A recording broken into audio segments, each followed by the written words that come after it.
Ladies and gentlemen, welcome aboard the TV Pilot's License Flight number 56 with service to canceling student debt. We ask that you please fasten your headphones, secure your podcasting device, and remember, if you have the opportunity to improve your friend's life, why not embarrass them in the process? Welcome to the TV Pilot's License. My name is Jeff Kurbis, joined by Max Singer and Rich Inman. How you boys doing today? Guys, I'm so good. Can you believe that the last time we saw each other in person, we had just dropped episode 1, and then we got to see each other after dropping, episode 55? This rules. Yeah, this is great. We're three old friends that have a podcast together, so we're already finding ways to embarrass each other. If anyone at home would listen to a Patreon where we review the things that we watch on planes when we go to hang out with each other, let us know. Give me $3 and I'll review the in-flight entertainment. I'll talk about the flight map for an hour. Yeah, you did next to me. You guys bring that up, but I low-key will try to start conversations with flight attendants being like, oh, rough flight today, right? No, Jeff, please, absolutely not. Fight those instincts. Well, boys, this week we are doing something a little bit different than we've ever done. We're diving into new media with a web series by Dropout TV known as Total Forgiveness. But before we dive in too deep onto this web series, Max, do you mind telling folks what this is all about? So, here at TV Pilot's License, we break down and analyze the pilot episodes of some of TV's most famous, or in some cases, infamous shows. We learn a little bit more about how these shows came to be and were originally made, if they're effective pilot episodes and making us want to watch more, and if they could be made today. Go back and stream our old episodes wherever you get your podcasts from. Check us out on YouTube to see our smiling faces. And if it is your first time flying with us, then welcome aboard. And again, for the people who joined us for the John from Cincinnati episode, I have got all of your fan letters. You can stop following me to the grocery store. I promise other people will talk about this show. Please stop following me around town.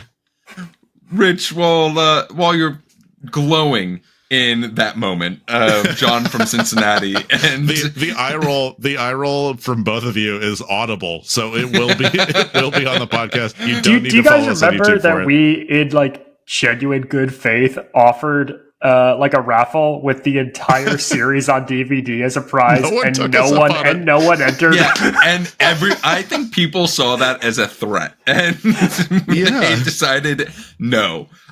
Rich, you have so much time to just muse on these podcasts and live off of the glow of John from Cincinnati. But What is your question of this week? It was only one season, so I can only watch it so many times.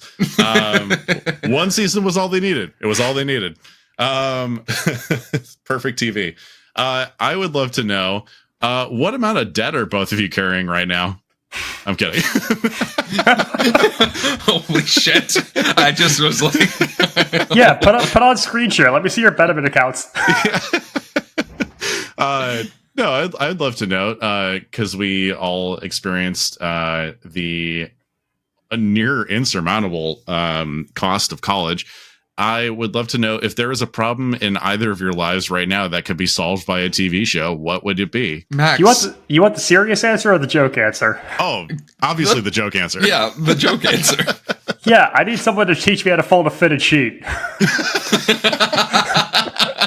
That sounds like one of those pre-roll videos that they show you on JetBlue planes. It's Pure Wow or something like that, where all those fake viral videos happen. No, this is a 24-episode season. Part 3, the left corner. Oh my god. I think my biggest problem in life that isn't too serious is I have a dog that is 8 months old at this point in time, and he has the smallest bladder in the world. And what I mean by that is he gets up at 3 a.m., and is like, I need to go to the bathroom. And yes, some mornings I am up at 3 a.m., but others, I don't want to be up at 3 a.m. So if you could figure out, or if I could have a show solve my dog's bladder issue without it having to come to cleaning a carpet or anything like that, sign me up. I'm there in an instant. I'm absolutely here for Jeff learns about doggy doors and fences. Rich, you had a little bit more time with this question. What do you think? I would say, like most people who wanted to go out on TV to solve a problem, self-esteem issues. So I kind of shot myself in the foot on that one. Oh my I don't think there's a single TV show that's going to help me with that. Well, thank you so much for that question of the week, Rich. Before we dive into total forgiveness, a quick word from our sponsors. Welcome back. Let's dive into our first web series here on TV Pilot's License. Now, Jeff, what is the web? Can you explain that?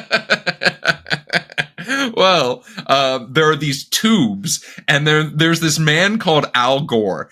He was around. He was actually vice president. Slow down.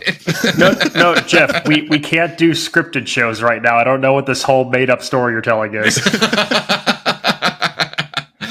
Well, Total Forgiveness in this instance, as I said up at the top, is a series brought to you by Dropout TV. But before we talk about it in any more depth, a quick synopsis. Crippled with debt, Grant and Allie go head-to-head in this agonizing competition to prove they'll do anything to pay off their student loans. And I think that's a pretty accurate description of what we watched in our pilot. But Max, can you tell us a little bit more about some of the background on Dropout TV and how this got made? Yeah, so if you're like me, College Humor was a very formative part of your comedy upbringing, as it was for many people of our generation. For people who are like us in their early 30s, it's probably the place where you first discovered videos from Donald Glover and Bo Burnham amongst people, and you watched a lot of that OG College Humor crew go on to become writers and producers at some really prolific late night and sketch-based comedy shows. But in 2018, Sam Reich and College Humor decided to create their own subscription-based web platform called Dropout. At the time, they wanted to basically become a little bit less reliant on YouTube, and they wanted to get away from some of the restrictions of trying to get advertisers onto the platform.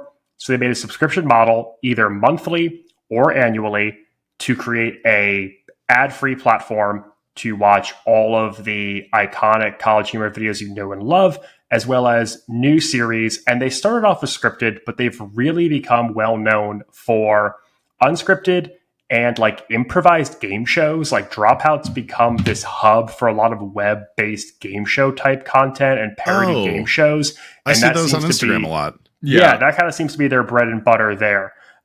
So yeah, I don't really want to try to dig up facts about a web series here. It's a little bit of information about Dropout as a whole.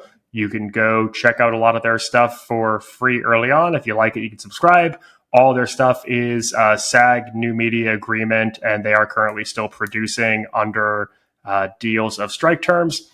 Jeff, I'm curious, though, because when we started talking about new media, you were really gung-ho about this series in particular.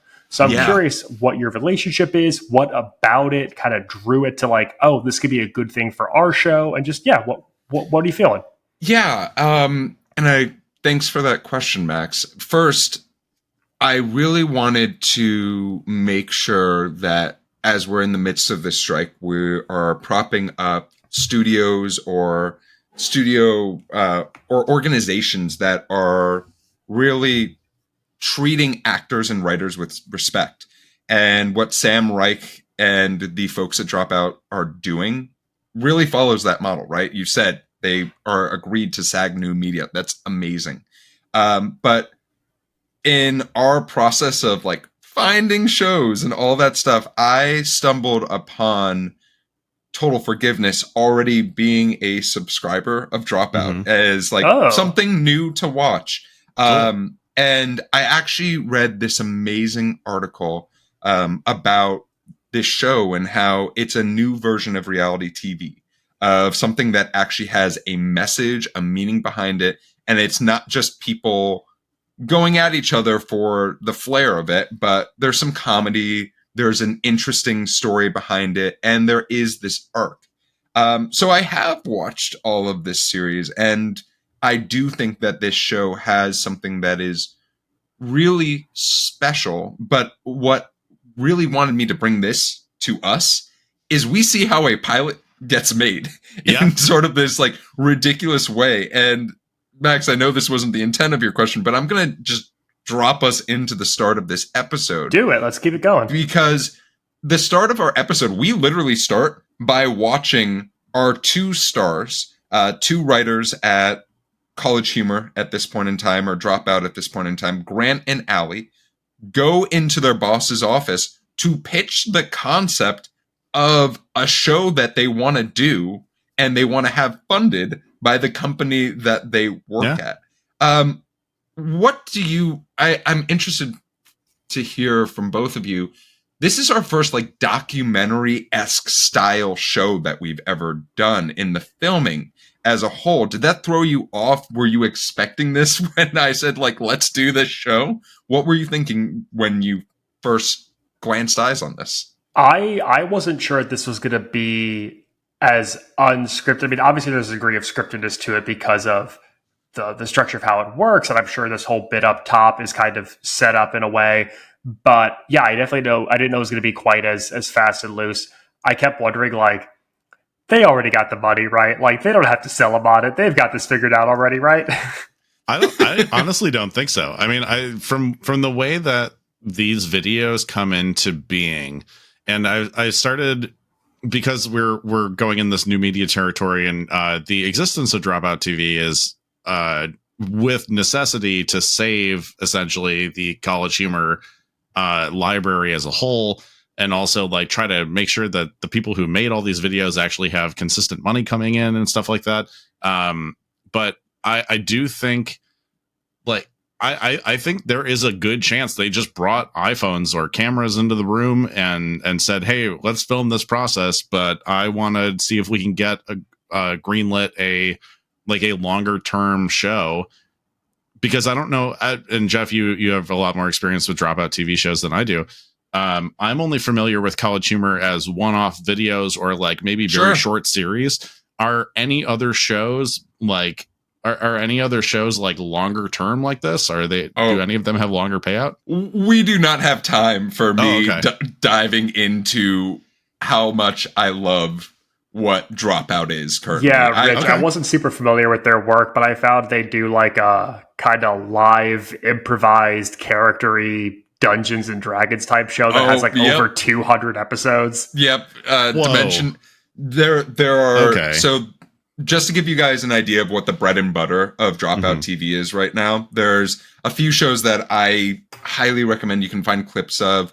Dimension 20 is they take improv actors as well as writers. Not improv writers, that's not a thing.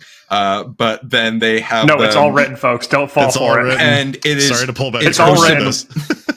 It's hosted by a actor / improv actor named Brennan Lee Mulligan, and it's absolutely phenomenal.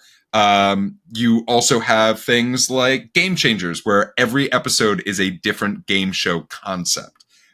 You have things like Breaking the News, so like scripted, where actors don't see the script that they're about to say. Just think about that SNL bit where Colin Jost doesn't know the jokes he's about to say, and he just loses his mind the entire time. And like there's a ton of these different series, and I think that they all do a very good job. Some of them are only 8 minutes long. Some of them, there are Dimension 20 episodes that are 90 minutes to 2 hours long. And I'm like, yeah, I'm in it, because this is how a D&D session goes. I, too, have often spent 2 hours plus on College Humor back in the day.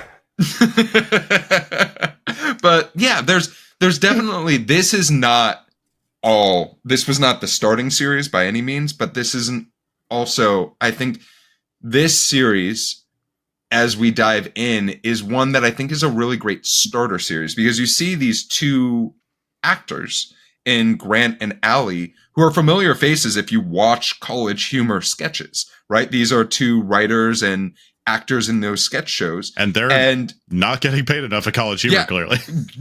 And you learn about what their ordeal is, and why they pitch this show for the audience is that they are dealing with student debt, like many Americans are, and they want to have, in their initial pitch, and this is why I love watching this part, they pitch that Sam gets to pick the embarrassing or the miserable task that they have to do to pay off their student debt. And the first note I have is, and I forgot this, Sam is so not into this idea when he first is approached in the room. He's like, like literally, I've never seen a person frown more than this man of like, so you want me to torture you to take my money, like in this like really paid for torture Saw-esque moment. Like, but in the end, we also have a head of production there who suggests, hey, what if you both challenge each other to make the money of the company so Sam does not feel like he is abusing power? And I want to hear from both of you. How bought in are you at this moment in time? Do you think that this is something that intrigues you, or are you just sort of like, okay, cool. Like, well, Jeff brought something to us. Max already started off feeling that it wasn't genuine, that meeting wasn't a genuine idea. I still do believe that could have been, let's bring cameras in here and see if we capture something good.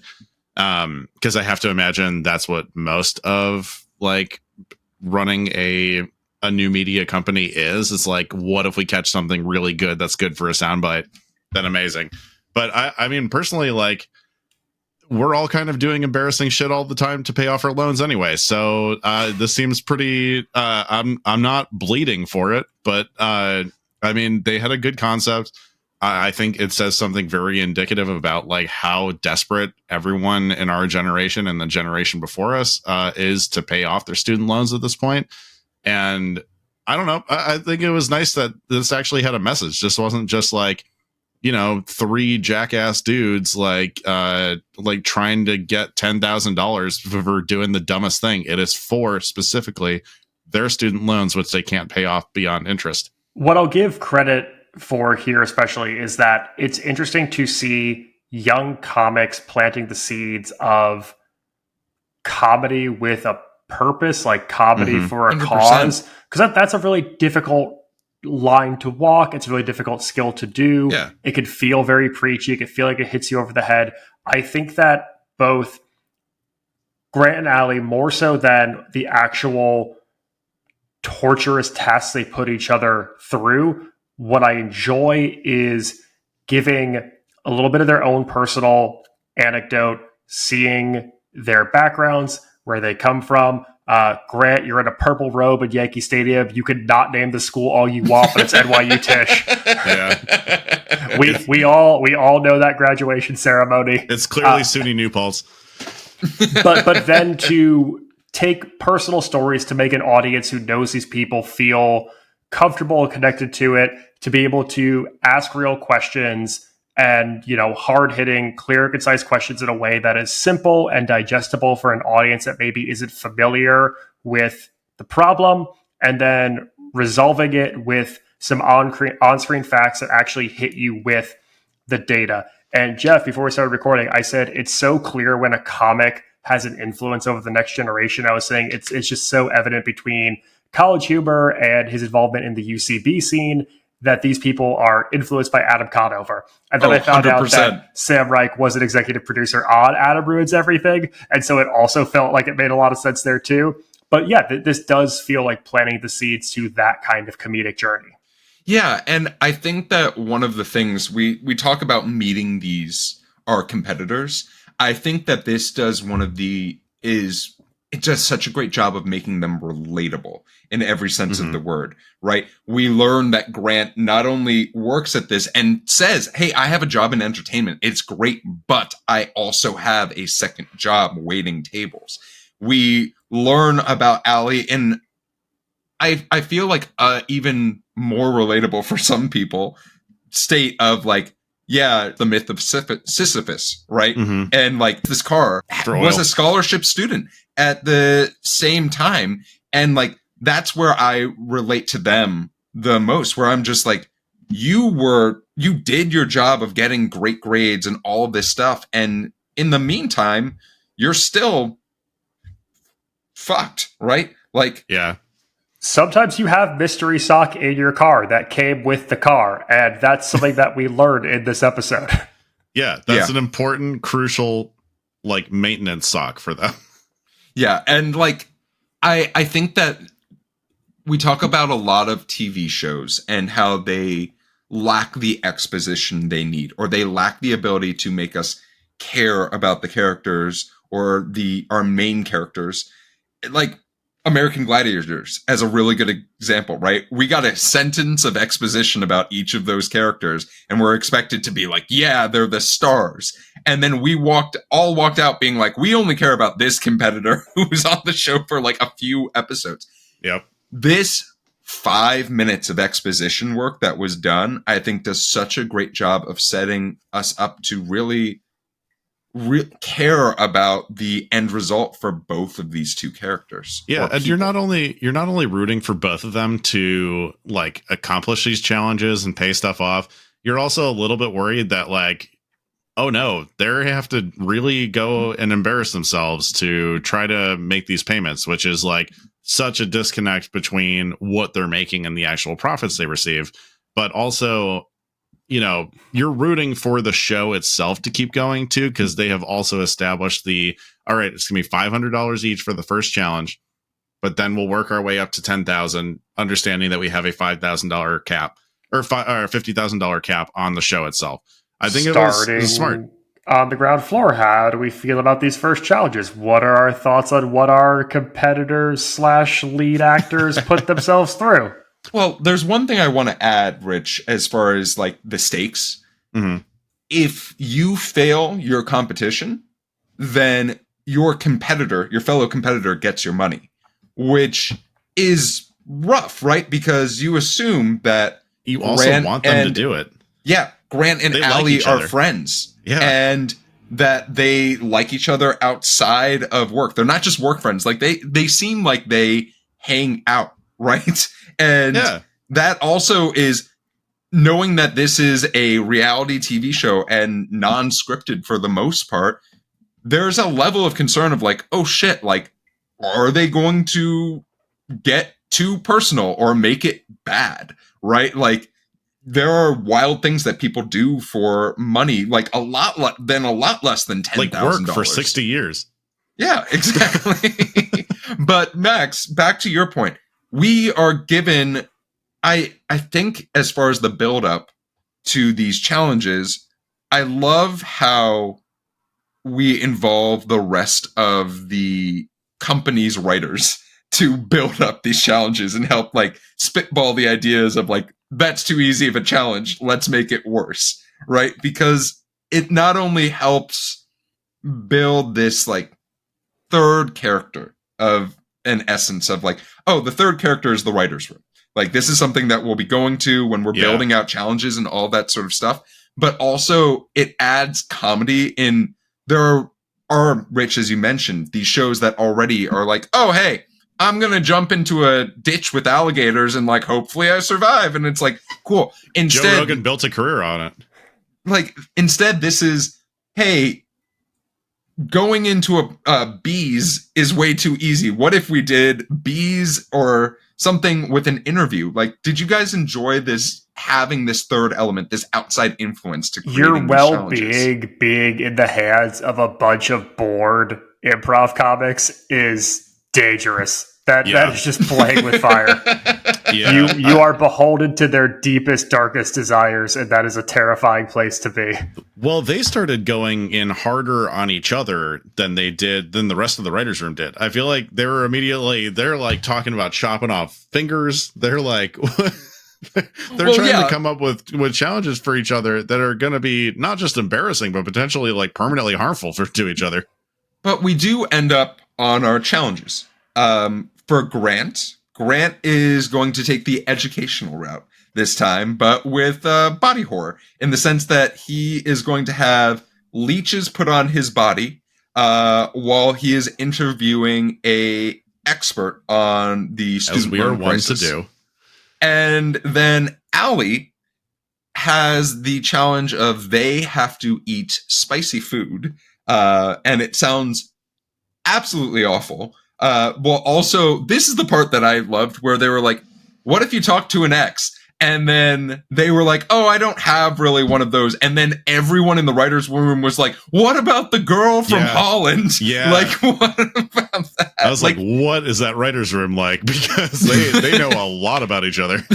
Like, and I think that it then leads us to think, and Max, you asked, like, which of these do we think is the worst punishment of the two?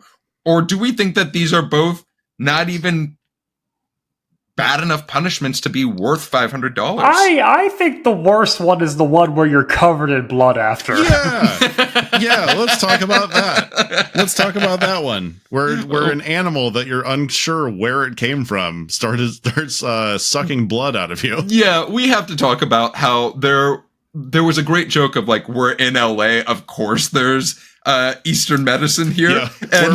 Where are we gonna find alternative medicine practicing in Los Angeles? And I just want to issue an apology to all of our listeners who are not Los Angeles based. Yes, there's apparently a real business called LA Leeches. I'm sorry, I don't like it either. I'm going to tell you all about all the great things from the Thai restaurant. The AMPTP. The Thai restaurant is phenomenal. I will tell you all about Jitlada and how delightful it is when you go in there. There's all these little doodles that Matt Groening did that are Homer Simpson shooting fire out of his mouth. It's an excellent restaurant. I can't recommend it enough. She ate Jitlada and he had to be covered in leeches? Yeah, that was their punishment. I thought this was like some crazy spicy challenge. Jitlada is amazing. Well, yeah, and I was going to say, like, one of the most delightful people we met in this episode was the owner or the manager who was working in that moment. Literally loved that person. Oh man, so much. Shout out to Jazz, the owner of Jitlada. She absolutely rules. So we go through these challenges. Both of our competitors come out $500 richer. I don't want to talk too much about the experiences as a whole, but I do want to talk about the aftermath of these challenges. Good God. Because we get to see, not only does it look like Grant has been stabbed in the torso multiple times, but Dude, then you keep bleeding with leeches. I had no idea. I thought it was like a tick or something like that. I thought it was just like done. No, you bleed. He bled through his shirt, and then also seeing Allie recording Dimension 20 and having to leave the table because of what was the name of the bowl? Do you guys remember the name of the spice that they had? It was their dynamite challenge with Thai bird eye chilies. It was something like 10 bowls worth of Thai bird eye chilies put into it. That is, jeez. Like I enjoy that extra 2 to 3 minutes on this pilot. I think was great in that it added additional little bit of voice, the consequences of your action, and that it is not just the challenge that you're doing, it's the after effects of the challenge that are also going to affect for you. A premise that is all around, I guess, the concept of the struggling artist and student debt and the mountains that we fall under. Grant ruined a very nice shirt. And I'm pretty sure that was his waiting table shirt that we saw earlier in the episode. Oh, no. That shirt is now pink. Nothing gets you more sympathy tips than showing up bloody to the table. So that is our pilot. I also did like the credit sequence too, where they were showing the company Slack channel. Oh yeah, they were talking about. I really enjoyed that because they're talking about like also more details of the aftermath, where Grant could not come in to work the next day because he was feeling super lightheaded and very ill. I guess this is a disclaimer that we have to have on this podcast, but don't cover yourself in leeches. I guess I never thought I would say. So I have a wait a minute moment that I want to talk about, but that was our pilot. Sure. Any things that you loved about this pilot that maybe we didn't discuss in depth today? I'm a really big fan of the Crying Tiger beef and the fried morning glory salad at Jitlada. I just want to shout out those dishes really quick. God damn it. If this episode is not sponsored by them, it's sponsored I'm going to be upset. by one dish at a restaurant. But what I do want to highlight is that I think that they do a very good job of, for being a humorous, mostly improvised sketch comedy web series, they do a very good job of adding personal elements into it. I think at the end of the day, circling it back to the last stuff we see, apart from the Slack channel, being actual facts about student debt accruement in America and the increase in the rate of tuition on average for colleges in America. I think that it's a way to get important information out to a demographic that may not take the time to research these things on their own, and it brings a level of awareness. And it does so with the comfort and safety of familiar faces and people that they can count on to also make them laugh and like they feel like they've welcomed into their home in a way. So I think the show does a good job of balancing factual with funny. Yeah. Rich, what about you? I couldn't agree more. I mean, there's also the element of like, when I was looking through the YouTube page where I watched the pilot for this, there was also I noticed what date it was posted, and it was February 14th, 2019. And like literally a year later, we're going to have the emergency halting of interest rate payments. When this comes out, the interest rate payments the payments for student loans are going to start again in a matter of weeks, which is like, it's something that's extremely prominent. It's so interesting to think about in that time. And I mean, congrats to them for halting those student loans. I don't know what else happened, but I guess Joe Biden also watches Dropout TV, because I'm really proud of them for getting their message across. But yeah, now that it ends, I think one thing that really struck me was that it's just a tongue-in-cheek like wagging a finger at capitalism, I guess. It's just like, why are we doing this? And it's not just like, why are we specifically doing this? Why are we all taking two jobs and working ourselves into the ground to pay these payments off when we were sold something else? That the guy that the student loan attorney said a very important line here. We were sold a dream of going to college and having a steady job and a job that could afford a home and stuff like that. And I don't know. I just really like the importance of this. Obviously, it's very funny on top of it, but I mean, they just really hit the nail on the head with the overall premise. Yeah, rather than me saying something super dumb, let's talk about wait a minute moments. I'm going to start us off. So there was a moment when the person who brought the leeches into to Grant said that leeches are FDA approved. I had to fact check this because I was like, there's no way in hell. Technically, yes. What? The leeches have been approved by the FDA as well as maggots as single-use medical devices. But here's the big problem. The key fact is that they have to be in a sterile, clean container. And if we all saw that container that person had, there's no way in hell that was sterile or clean. Full of leeches. Yeah. So yeah, 100%. Also, Dropout.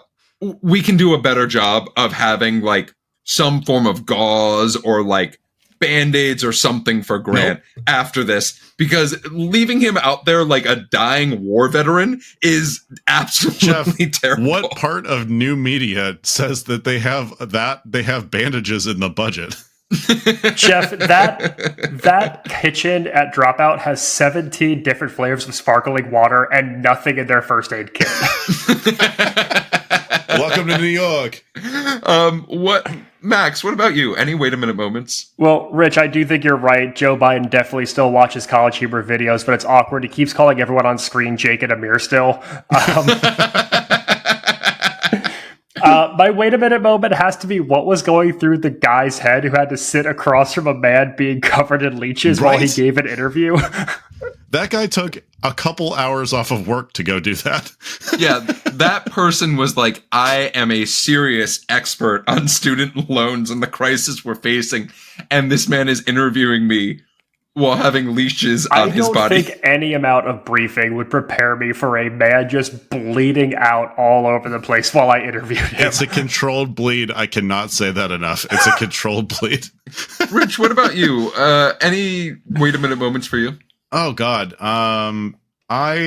Not really. I think it was really, cause all the wait a minute moments on this were just like funny.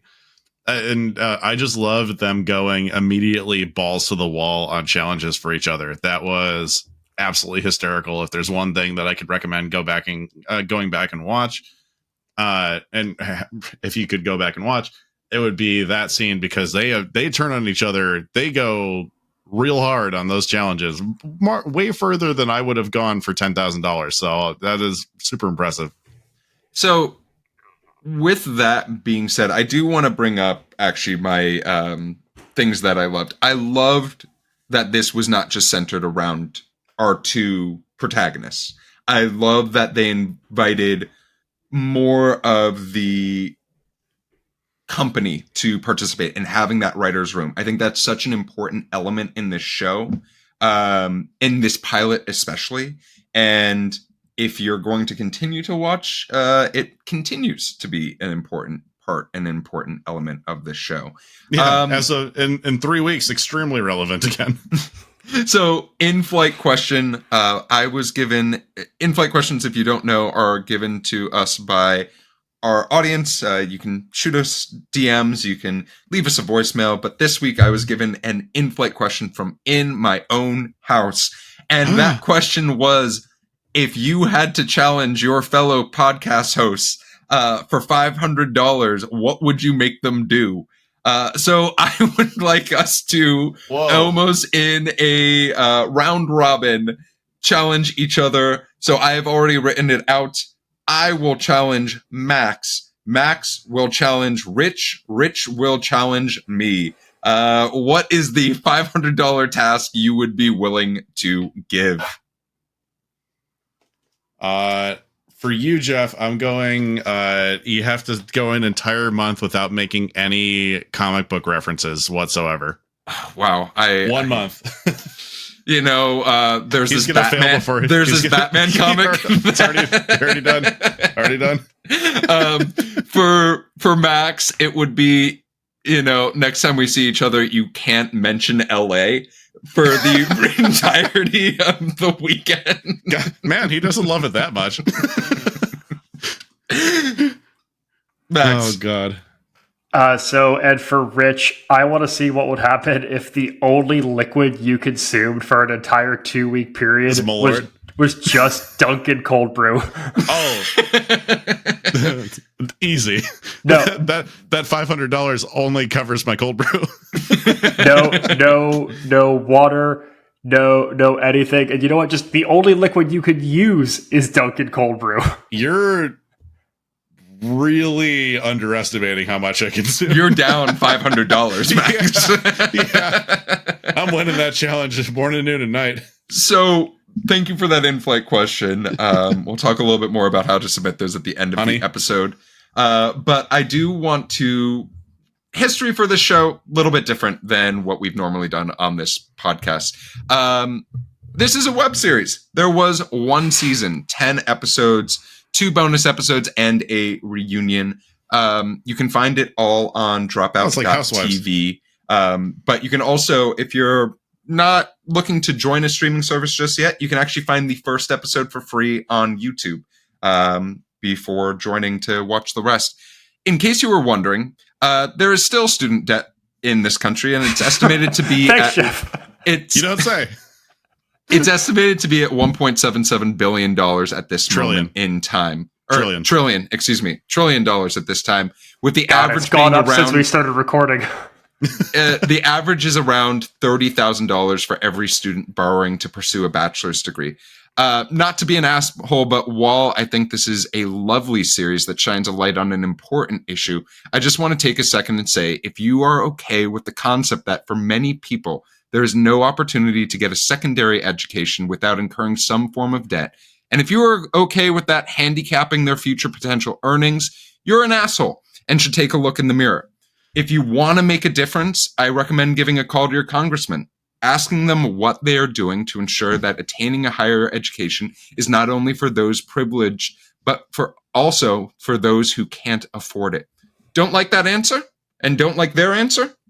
Register to vote. Screw it. And use your power. Yeah. And that's our legacy for this show. Love it.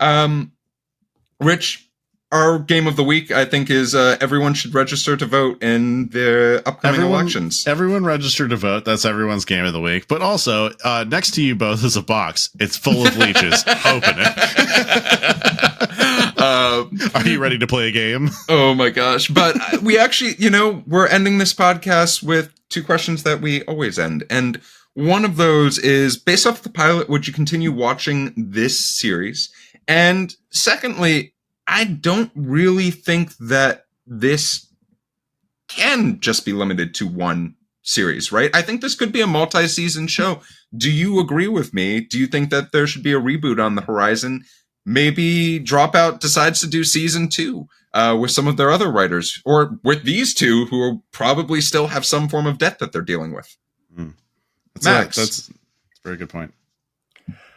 So I'm definitely intrigued by the concept as a whole, but I personally don't really resonate with the notion of just like escalating challenges and pranks as a form of entertainment. So while I appreciate the concept, while I certainly would encourage others to check it out and give it a whirl, I don't think it's a thing that I will personally continue to watch.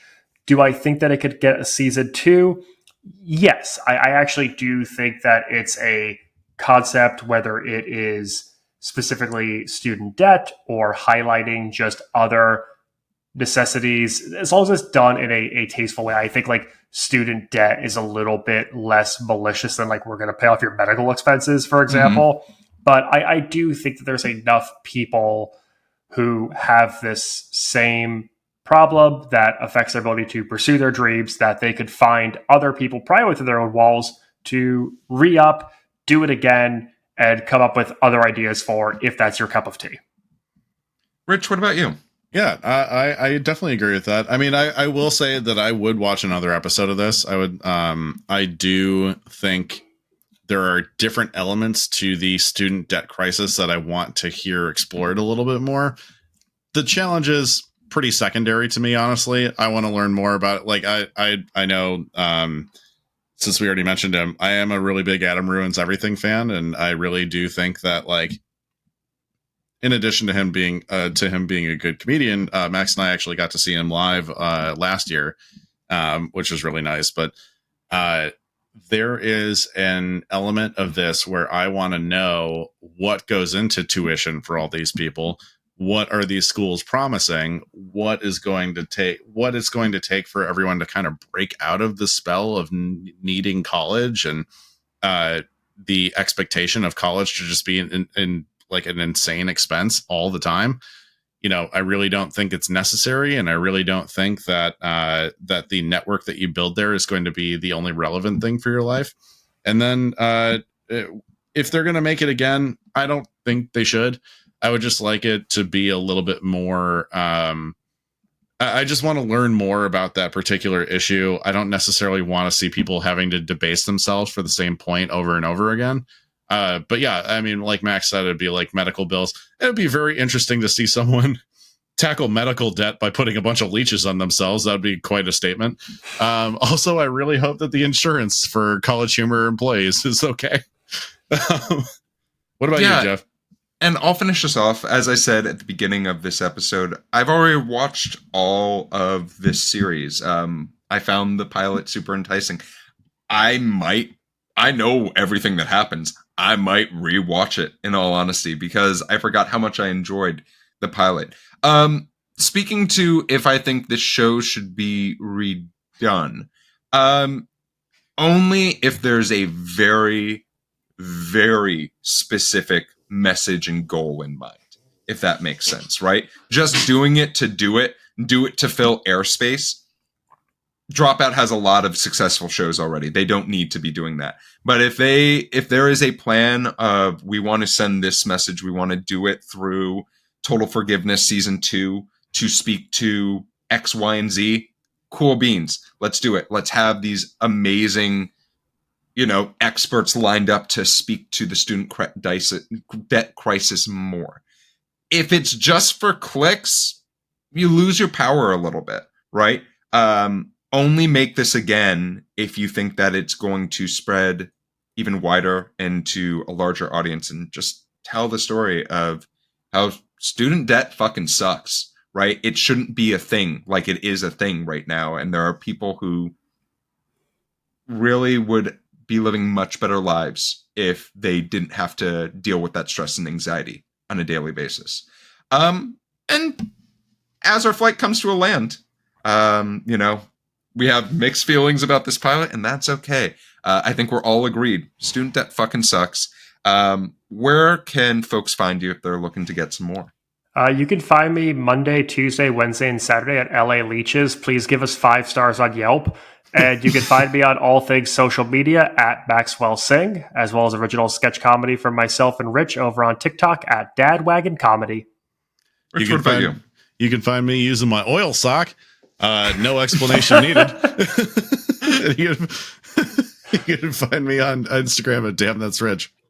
And you can find me still really persistently trying to get the blood out of Grant's shirt. I've been going for a couple years now. Let it go.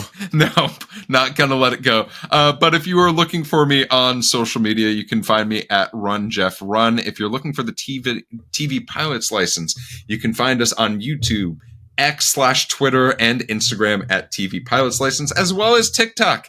If you have a question about the show or for our next episode, you can email us at tvpilotslicense@gmail.com or give us a call at 213-290-1713. I cannot express how much joy it brings us when y'all give us phone calls. Literally, we send them in our group message like it is the joy of my day most of the time. So it's the best. Give us a call. Maybe you have an idea of how we should be solving student debt. Give us a call. I can't wait to hear it. Make sure to watch out for our Instagram for a sneak peek of some of our upcoming episodes. But with the plane landed and the seatbelt sign off, we look forward to flying the bright skies of the TV world with you again soon. And until then, fuck student debt, go register to vote, and have a good day.